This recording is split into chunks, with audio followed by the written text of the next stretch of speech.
वालेकुम। इंडक्शन से रिलेटेड कुछ फ्रिक्वेंटली आस्क्ड क्वेश्चंस होते हैं और इसके मतलब काफ़ी ज़्यादा बच्चे कंफ्यूज होते हैं, कोई किसी बात से रिलेटेड, कोई किसी बात से रिलेटेड। मैं कोशिश करूँगा कि इस वीडियो में मैं मैक्सिमम क्वेश्चंस को आंसर कर सकूँ। अच्छा, मैं स्टार्ट करता हूँ। सबसे पहले नंबर ऑफ़ पेपर्स पास से रिलेटेड, ठीक है। और कई स्टूडेंट्स इस चीज़ में कंफ्यूज रहते हैं कि हमारे पास टोटल नंबर कितने पास्ड हैं। मतलब कुछ स्टूडेंट्स तो कैफ क्वालिफाइड हैं, मतलब अगर मैं पहले पॉइंट की बात करूं तो कुछ तो कैफ क्वालिफाइड है, मतलब उनके तमाम पेपर पास हैं। उनके लिए तो ओके है, वो तो सिंपल लिख देंगे कैफ पास्ड है, उनको लिखना नहीं पड़ेगा कि भाई कितने पेपर्स रहते हैं, कितना रिजल्ट वेटिंग है। ज़्यादातर स्टूडेंट्स यहाँ पे होते हैं रिजल्ट वेटिंग, मतलब जिन्होंने क्वालिफाइंग अटैम्प्ट दी होती है, एक पेपर दिया होता है, 2 दिए होते हैं, 3 की दिए होते हैं और वेट कर रहे होते हैं, या 4 दिए होते हैं और वेट कर रहे होते हैं कि हमारा मतलब रिजल्ट आएगा तो इंडक्शन पास हो जाएगा और इंडक्शन का प्रोसेस अभी स्टार्ट करना है, तो हम फिर अब क्या चीज़ें लिखें। ठीक है, तो इस चीज़ को देखना है कि नंबर ऑफ़ पेपर पास्ड। अब 2 चीज़ें हैं, एक है आपकी मैनुअल सीवी, ठीक है, जहाँ पे आपने खुद चीज़ें डिफ़ाइन करनी है कि कितने पेपर पास हैं, और एक होता है ऑनलाइन पोर्टल जहाँ पे आप इंडक्शन के लिए अप्लाई करते हो। कुछ फॉर्म्स ऐसी हैं, जस्ट लाइक अभी रिसेंटली KPMG ने अपना पोर्टल ओपन किया हुआ है, ठीक है, कि आप यहाँ पे फॉर्म फिल करें और इंडक्शन के लिए जो एप्लीकेशन है। तो 2 जगहों पे आपने ये वाली चीज़ यूज़ करनी है, ये जो नंबर ऑफ़ पेपर पास्ट है। अब मैनुअल में बाद में बात करता हूँ, पहले ऑनलाइन की बात करता हूँ कि अभी ये बहुत ज़्यादा चल रहा है, ये कन्फ्यूजन चल रही है कि वहाँ पे KPMG ने क्या लिखा है, या उस पोर्टल में, जब वो पोर्टल आएगा तो वो खुद डिफ़ाइन करेगा कुछ चीज़ों को, ठीक है, मतलब खुद डिफ़ाइन करेगा। उसमें क्या होता है कि वो AFC के सामने उस AFC लिखता है और कैफ लिखता है। जब AFC लिखा तो फ़ौरन आपके जहन में आ जाना चाहिए कि ये पुरानी स्कीम के मुताबिक चल रहा है, ओल्ड स्कीम, मतलब अब तो PRC है, लिहाजा अभी तक पोर्टल AFC पे चल रहा है। माइट भी कुछ फॉर्म्स अब अपडेट कर दें क्योंकि पोर्टल काफ़ी पहले से बने हुए हैं, वो वही चीज़ ओपन करके दोबारा से रख देते हैं और स्टूडेंट्स उसी के साथ चल रहे होंगे। लेकिन हम चूँकि थोड़ा सा आगे बढ़ चुके हैं, स्कीम आ चुकी है, इंप्लीमेंट हो चुकी है, और अब हम और तरह से चीज़ों को सोच रहे होते हैं। लेकिन अगर उन्होंने जिस तरतीब से वो चलेंगे, हमने उससे चलना होगा। मतलब अगर KPMG ने कहा है कि आपका AFC के पेपर है तो दूसरी तरफ कैफ है, तो obvious है कि भाई कैफ के फिर 9 पेपर्स होंगे। अगर AFC है तो AFC के 4 पेपर थे, और हमारे पास KPMG अगर ये AFC के 4 हैं तो अल्टीमेटली ये जो कैफ है उसके 9 पेपर होंगे, ठीक है। टोटल फिर हमारे बन जाएंगे 13, इस तरह काउंटिंग होगी। जबकि हम कई दफ़ा सोच रहे होते हैं इस तरह कि PRC है और कैफ है, और PRC में आपके बन जाएंगे 5 और कैफ के बनेंगे 8, और इस तरह की काउंटिंग करोगे। लेकिन ये तब चलेगी जब या तो फिर आप खुद मैनुअली CV टाइप कर रहे होंगे, यहाँ पे इस वाले केस में, ठीक है। आप यहाँ पे फिर आपकी मर्ज़ी होगी ना, आप AFC प्लस कैफ चलना चाहते हो, AFC प्लस कैफ चलना चाहते हो, या आप PRC प्लस कैफ से रिलेटेड डाटा देना चाहते हो उनको, ठीक है, आपने पेपर पास से रिलेटेड, ठीक है। ये आपकी विल होगी फिर, ठीक है। जब आप मैनुअली CV में चीज़ें लिख रहे होगे, आप AFC प्लस कैफ के मुताबिक भी चल सकते हो, PRC भी चल सकते हो, लेकिन ज़्यादा मैं कोशिश करें कि अगर आपने AFC पढ़ी थी तो पर इसी तरीके से चल लें, ठीक है। और PRC वाले बहुत कम स्टूडेंट ही मिलेंगे जो PRC पढ़ के कैफ को अभी तक क्वालिफाइंग अटैम्प्ट दे के बैठे होंगे, क्योंकि अभी इतना टाइम नहीं हुआ PRC को आए। तो अगर कोई होगा भी तो वो फिर ये वाला मेथड यूज़ कर लेगा, मेजॉरिटी फिर स्टूडेंट्स ये वाला चूज़ कर रहे होंगे। अच्छा, अब हम बात कर रहे थे कि यहाँ पे जब पोर्टल आपको पुरानी स्कीम के मुताबिक इन्फॉर्मेशन दे दे तो फिर हमें क्या करना चाहिए। अब पोर्टल कह रहा है कि AFC के नीचे पेपर सेलेक्ट करो, पास कितने, तो हम कहेंगे ये तो टोटल पास्ड है, ठीक है, या हम 4 पेपर्स सेलेक्ट कर देंगे, ठीक है। उसके बाद कहता है कि कैफ के सिलेक्ट करो, ठीक है। अब हमारे जहन में आ जाना चाहिए कि भाई यहाँ पे हमने 4 सेलेक्ट किए हैं, तो इसका मतलब ये है कि अब कैफ में आगे 9 है, ना कि 8, ठीक है। 8 नहीं है, 9 है। कैसे? क्योंकि AFC में आपने अगर AFC पे टिक करके AFC के थ्रू चल रहे हो, पोर्टल अगर AFC के थ्रू चल रहा है तो उसका मतलब है कि कैफ के 9 पेपर्स होंगे। क्या अगर AFC में 4 काउंट होंगे और कैफ में 9 पेपर्स काउंट होंगे, ठीक है। अब यहाँ पे इसकी काउंटिंग कैसी होगी कि आपके फिर कितने पास हैं। अब यहाँ पे क्योंकि कुछ स्टूडेंट कहेंगे कि भाई हमारा उस जो ये स्कीम के मुताबिक कैफ था उसमें इंट्रोडक्शन टू अकाउंटिंग भी थी, ठीक है, इकोनॉमिक्स भी थी, और उसके अलावा BMBS भी था, ठीक है, और बिजनेस लॉ इकट्ठा था, कंबाइंड था। तो हमारी काउंटिंग कैसे होगी? मैंने सिंपल ट्रिक बताई है कि इसकी काउंटिंग आपने कैसे करनी है। देखो AFC तो तकरीबन सबका पास है ना, ऐसा तो नहीं ना कि आप इंडक्शन के लिए अप्लाई कर रहे हो और आपका AFC या PRC क्लियर नहीं। अच्छा कैफ में कैसे करनी है, अगर इस स्कीम के मुताबिक चलेगा कि भाई AFC प्लस कैफ मतलब 4+9 वाली स्कीम, ये AFC प्लस कैफ का मतलब है 4+9 मतलब 4 AFC के 9 कैफ के। तो आपने क्या करना है, सिंपली बस इतना सोचना है कि जिन पेपर्स का रिजल्ट रहता है, जिन पेपर्स का रिजल्ट रहता है वही स्टूडेंट्स अप्लाई कर रहे हैं ना, या जिनका क्वालिफाइड हो गया उनका तो मसला ही नहीं, जिनका रिजल्ट रहता है, रिजल्ट वेटिंग है, वो पास्ट वाले पोर्शन में कितना लिखेंगे, पास्ट कितने हैं, ठीक है। अब क्योंकि देखो किसी ने बिजनेस लॉ पास किया था तो वो उसके पास एक किया था, लेकिन अब की स्कीम के मुताबिक वो 2 गिने जाते हैं, क्योंकि बिजनेस लॉ अलहदा, कंपनी लॉ अलहदा, ठीक है। अब देखो अब पास्ट का क्या सीन है, आपने अगर अब ये बहुत इंपॉर्टेंट बात मैं बताने लगा, आपने अगर 2 पेपर्स वेट कर रहे हो, आपने 2 पेपर दिए हुए हैं और वेट कर रहे हो रिजल्ट का, तो 9 में से 2 का वेट कर रहे हो, तो बाकी जो आपके पास 7 है वो पास्ट है। कहानी है तुम ये सोचने ही नहीं है कि वो पता नहीं ये काउंटिंग वो गिनेंगे नहीं गिनेंगे, कहानी है तुम सिंपल स्ट्रेट फॉरवर्ड है कि 2 को अगर वेट कर रहे हो, आप 2 पेपर दिए हुए हैं, इस अटैम्प्ट में वेटिंग पे हो, अगर रिजल्ट आने वाला है तो आपके कितने पास हैं कैफ के, तो बाकी 7 पास हैं 9 में से, ठीक है। अगर इसी तरह 3 का वेट कर रहे हो, पेपर दिए हुए हैं, ठीक है, अटैम्प्ट में, और 3 के वेट कर रहे हो तो 9 टोटल हैं, 3 का वेट कर रहे हो तो बाकी 6 आपके पास्ट हैं। सिंपल मतलब स्ट्रेट फॉरवर्ड कैलकुलेशन है, कोई इतना इशू ही नहीं है। इसी तरह अगर आपने 1 दिया हुआ है उसका वेट कर रहे हो तो टोटल आपके पास 9 है तो 8 आपके पास हैं, तो लिहाजा कहानी है तम ये पासिंग वाली कि ये क्या सीन है। तो मैंने ये बता दिया। आप पोर्टल पे जब आप इन्फॉर्मेशन पुट करोगे, जस्ट लाइक अभी जिस तरह मैंने बोला कि KPMG का पोर्टल ओपन हुआ है, तो वहाँ पे आपके पास अगर कैलकुलेशन करनी पड़े कैफ के कितने पास्ट हैं तो आपने वो लिख देने हैं। एक चीज़ जो क्वालिफाइड है उनका तो इशू नहीं है ना, मतलब उनके तो वो तो कैफ के सामने लिख देंगे कि वो पास्ट हैं। अच्छा अब उसके बाद आपके पास आ रहा है दूसरा option PRC versus AFC paper count, ये मैंने आपको उसके साथ ही एक्सप्लेन कर दिया, ठीक है। ये मैनुअल में अब थोड़ा सा बता देता हूँ कि अगर आप मैनुअल बना रहे होंगे CV तो उसके लिए एक पॉइंट जहाँ पे इजाफी होगा कि यहाँ आप AFC प्लस कैफ फॉलो कर लें, AFC प्लस कैफ, या फिर आप PRC प्लस कैफ फॉलो कर दें। लेकिन अभी मेजरली चल रहा है AFC प्लस कैफ, या आप हो ही उस स्कीम के स्टूडेंट्स मेजरली।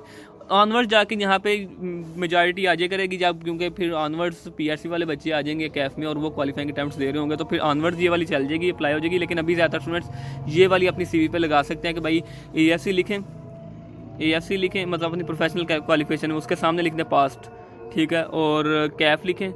जब AFC लिखा होगा तो कैफ के 8 पेपर्स, तो जिसका पास्ट है वो तो पास्ट लिख देगा, ठीक है। जिसका पास्ट नहीं है, जिसने क्वालिफाइंग अटेम्प्ट दिया है, वो पेपर काउंट करेगा और कहेगा कि पास्ट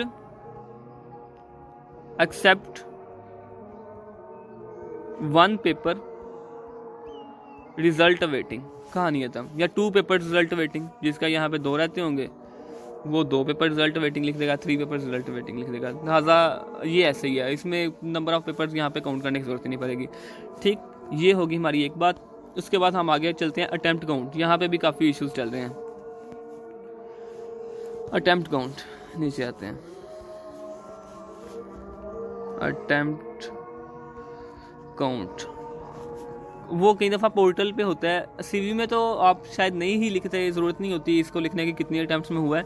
लेकिन कई दफ़ा पोर्टल जब ओपन होता है कुछ फॉर्म्स का जो ऑनलाइन आपके एप्लीकेशन ले रहे होते हैं, वो लिखते हैं कि भाई नंबर ऑफ़ अटैम्प्ट्स कितनी लगी AFC पे, फिर आप कहता है कैफ पे AFC में जितनी लगी। अब इसमें काउंटिंग बस इतना देखना है कि जो आप पेपर अटैम्प्ट करने गए थे जिस भी अटैम्प्ट में, वो आपकी मार्च वाली हो या सितंबर वाली हो,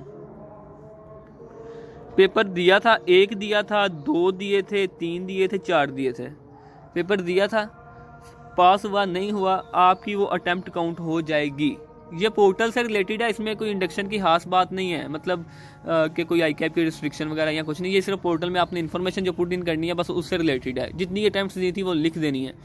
फिर एक और चीज़ बहुत इंपॉर्टेंट चीज़ जो कि अक्सर पूछी जाती है कि भाई ये जो अभी अटैम्प्ट बच्चे जिन्होंने अभी क्वालिफाइंग अटैम्प्ट दी है, मतलब रिसेंट अटैम्प्ट, वो काउंट करनी है, जी काउंट करनी है रिसेंट अटैम्प्ट। फिर एक और सवाल आता है कि हम तो जो पेपर्स पास्ट वाले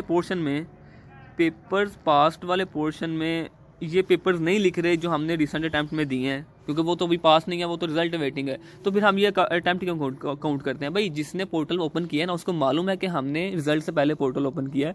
अब नंबर ऑफ अटैम्प्ट पूछेंगे तो बच्चे ने ये अटैम्प्ट दे दिया है तो वो लिखेगा, अब हर बच्चे ही लिखेगा। और नंबर ऑफ पेपर पास में उनको भी मालूम है कि अभी रिजल्ट नहीं आया, तो बच्चा रिसेंट अटैम्प्ट के नंबर ऑफ पेपर्स पास नहीं लिखेगा। तो लिहाजा आप ये चीज़ सोचना छोड़ दें कि हमने रिसेंट अटैम्प्ट काउंट कर लिया, लेकिन रिसेंट अटैम्प्ट जो दिया उसका भी पेपर पास हमने काउंट नहीं किए। तो उनको पता है जिन्होंने पोर्टल ओपन किया कि भाई हमने रिजल्ट से पहले पोर्टल ओपन किया, लिहाजा ये चीज़ें हमें हमारे जहन में होंगी और हर स्टूडेंट उसको फॉलो करेगा। ठीक है, तो जो अटैम्प्ट दिया है, कुछ बच्चों ने क्रैश कोर्स पढ़ के अटैम्प्ट दी होती है, मतलब एक ही पेपर 2-3 महीनों में पढ़ के पास कर लिया होता है, भाई वो अटैम्प्ट दिया, अटैम्प्ट काउंट होगी, नंबर ऑफ अटैम्प्ट काउंट होंगी। अप्लाई किया था, पेपर देने कोई नहीं गया, कोई पेपर नहीं दिया उस अटैम्प्ट में, वो अटैम्प्ट काउंट नहीं होगी, कहानी खत्म। ठीक है, दरमियान में कोई अटैम्प्ट स्किप की थी, मतलब वो पूरे 6 महीने नहीं पढ़ा, अप्लाई भी नहीं किया, कुछ भी नहीं किया, वो अटैम्प्ट काउंट नहीं होगी। अटैम्प्ट काउंट की बात बस इतनी है। अच्छा, उसके बाद hands on courses versus skill portion in CV. CV में कई स्टूडेंट्स कहते हैं कि हैंड्स ऑन कोर्सेज लिख दिया तो स्किल्स वाले पोर्शन में भी वही चीज़ें लिख दे। मतलब आपके हैंड्स ऑन कोर्सेज हैं 2, आपके पास हैंड्स ऑन कोर्सेज हैं, एक MS ऑफिस है और एक आपके पास है पीपीई पे तो चलो वो भी बात करते हैं, लेकिन MS ऑफिस में आपके पास आ जाती हैं जो सबसे ज़्यादा इंपॉर्टेंट आ जाता है, वो आपका आ जाता है एक्सेल। अब कुछ स्टूडेंट्स ऐसे हैं जिनकी उस पर वाकई स्किल्स हैं, अच्छी खासी कमांड है, बहुत अच्छी है और वो उसमें एक्सपर्ट लेवल पे हैं। ठीक है, अब ये उनकी एक सेपरेट स्किल है। आपने हैंड्स ऑन कोर्सेज, एक स्टूडेंट यहाँ पे एक्सपर्ट लेवल पे आ चुका है, ठीक है, तो वो उसकी एक सेपरेट स्किल भी है। हैंड्स ऑन कोर्सेज जो है ना, हैंड्स ऑन कोर्सेज एक जो उनकी एक रिक्वायरमेंट है कि ये कोर्स हो जाना चाहिए, वो कोर्स है, वो स्किल की रिक्वायरमेंट नहीं है। कोर्स में और स्किल्स में फ़र्क होता है। कई स्टूडेंट्स उस कोर्स को पढ़ के भी उस स्किल्स तक नहीं पहुंच पाते, ठीक है, और कई स्टूडेंट्स वो कोर्स क्या, वो बस सेपरेटली खुद ही उसमें रिसर्च वगैरह कर के बहुत अच्छी स्किल्स लेवल पे पहुंच जाते हैं। ठीक है, तो ये 2 मुख्तलिफ चीज़ें हैं। आपने अगर सीवी में 2 पोर्शन बनाए हुए हैं, जहाँ पे आप प्रोफेशनल क्वालिफिकेशन लिख रहे हो, जहाँ पे आप अपना AFC का कार्ड वगैरह और कैफ से रिलेटेड इन्फॉर्मेशन दे रहे हो, नीचे आप फिर हैंड्स ऑन कोर्सेज से रिलेटेड इन्फॉर्मेशन देंगे कि वो इन प्रोसेस हैं या कम्प्लीटेड हैं। ठीक है, वहाँ पे आप अपना लिखोगे MS ऑफिस और लिखोगे आप अपना PPE। ठीक है, अब यहाँ पे आप लिखोगे कंप्लीट है या इन प्रोसेस है, और नीचे अगर कहीं पे आप स्किल्स वाला पोर्शन लिखा हुआ है तो वहाँ पे आप लिख सकते हो सेपरेटली कि भाई हमारी MS ऑफिस पे अच्छी कमांड है, हमारी एक्सेल पे अच्छी कमांड है, ठीक है, या वो स्किल्स हैं, हमारे पास एक्सेल यूज़र हैं अच्छे, और उसके अलावा आप उधर यहाँ पे लिख सकते हो कि कम्युनिकेशन स्किल्स अच्छी हैं।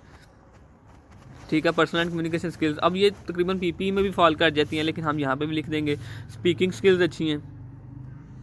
तो वो एक सेपरेट चीज़ है, वो दोनों सेपरेट चीज़ें, आप दोनों को सेपरेटली लेके चलोगे। ठीक है, उसके बाद आपके पास कवर लेटर, ये थोड़ा सा ज़्यादा इंडक्शन से रिलेटेड वाली चीज़ बात आ जाती है, लेकिन यहाँ पे मैं एक्सप्लेन कर देता हूँ एंड पे कि ये कवर लेटर वाली क्या चीज़ है। अच्छा, ग्रुप्स में कवर लेटर के ना कुछ फॉर्मेट्स आ जाते हैं, ठीक है, और ये कहाँ पे यूज़ होता है? देखो, फ्रिक्वेंटली आस्क्ड क्वेश्चन था, नॉर्मली आपने 3-4 तरीक़ों से अप्लाई करना था इंडक्शन के लिए, और उनमें एक ये है कि अभी रिसेंटली जिस तरह एक ऑनलाइन पोर्टल ओपन हुआ है, आपको एक लिंक मिला है, आपने उस लिंक पे क्लिक किया है, आप वहाँ पे पहुँचे हो, उस लिंक पे पहुँचे हो, वहाँ पे एक फॉर्म ओपन हुआ है, फॉर्म में आपसे कुछ डाटा मांगा गया, आप इनपुट करते जा रहे हो, कुछ फॉर्म CVs भी मांगती हैं, फिर आप वहाँ पे CVs अपलोड करते हो, ठीक है, जिस फॉर्म में वो पूछते हैं आपसे, उसके बाद फिर आप उसको सबमिट कर देते हो। ठीक है, ये कहानी। उसके बाद आपके पास आता है फिज़िकल ड्रॉप करना है CV को। ठीक है, मतलब आप जाते हो फॉर्म में, फॉर्म के अंदर जाते हो, उनको मिलते हो, उनको बोलते हो कि ये हमने इंडक्शन के लिए CV ड्रॉप करनी है, और कुछ बताएं कि कब आपकी इंडक्शन स्टार्ट हो रही है, या फिर या कब कॉल वगैरह करेंगे, तो वो इन्फॉर्मेशन के लिए, तो वहाँ पे आपने CV लेके जानी है, उनको दे देनी है, बस इतना काम है। ठीक है, या आपने कुछ डॉक्यूमेंट साथ ले जाना है कि हो सकता है कई दफ़ा CV ड्रॉप करते ही वो आपको उसी वक्त कहीं थोड़ी देर बाद कॉल कर लेते हैं, या कई दफ़ा क्या करते हैं कि उसी वक्त कहते हैं ठीक है आप इंटरव्यू के लिए अभी अगर रेडी हो तो आ जाए। ठीक है, तो कुछ वगैरह डॉक्यूमेंट्स थोड़े बहुत तो अगर आप साथ ले जाना चाहते हो तो वो ले जाओ। अच्छा, उसके बाद आपके पास एक ऑप्शन होता है मेल का, ये कवर लेटर उसके लिए। उसमें क्या होता है कि आपने मेल करनी होती है, आप पहले उसका एड्रेस लिखते हो कि किसको मेल कर रहे हो।